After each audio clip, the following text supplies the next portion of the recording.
हिंदी के एक बहुत बड़े साहित्यकार के साथ बड़ा अन्याय हुआ है।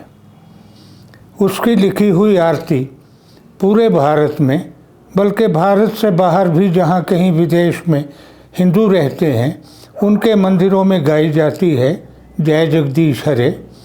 ये आरती कोई दो आदमियों ने अपने नाम कर ली, अंत में लगा दिया जो ये आरती गाए तो कहत शिवानंद स्वामी और कहत सदानंद स्वामी मनवांछित फल पावे। ये आरती वास्तव में श्रद्धाराम ने लिखी थी, जो फिलौर के रहने वाले थे।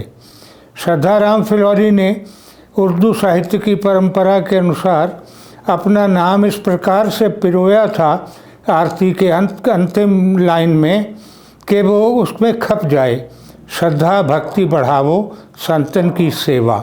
यहाँ श्रद्धा उनका नाम है और इस प्रकार से उन्होंने इसका प्रयोग किया कि दूसरे अर्थ में भी आ गया कि श्रद्धा और भक्ति ईश्वर बढ़ा दे हमारे। दूसरा बड़ा अन्याय इस साहित्यकार के साथ ये हुआ कि ये हिंदी का पहला उपन्यासकार है जिसका उपन्यास भाग्यवती 1877 में छपा था। लेकिन जब बनारस और इलाहाबाद में बैठे हिंदी के साहित्यकारों ने हिंदी का इतिहास लिखा साहित्य का, तो उन्होंने लारा श्रीनिवास दास के इसके 5 साल बाद छपे उपन्यास को हिंदी का पहला उपन्यास घोषित कर दिया।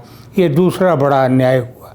तीसरा बड़ा अन्याय इस साहित्यकार के साथ ये हुआ कि इसने पहला पंजाबी भाषा का व्याकरण लिखा जिसका नाम था पंजाबी बातचीत। लेकिन इसका चर्चा जो है वो बहुत ही कम, अव्वल तो हुई नहीं, अगर कहीं हुई है तो जिसको पासिंग रेफरेंस कहते हैं ऐसे हो गई। तो ऐसे महान साहित्यकार को याद करना चाहिए, उसकी सेवाओं का सम्मान करना चाहिए और आरती में से वो 2 नाम निकाल देने चाहिए जो बाद में जोड़कर ये बताने की कोशिश कर रहे हैं कि आरती सदानंद या शिवानंद ने लिखी थी।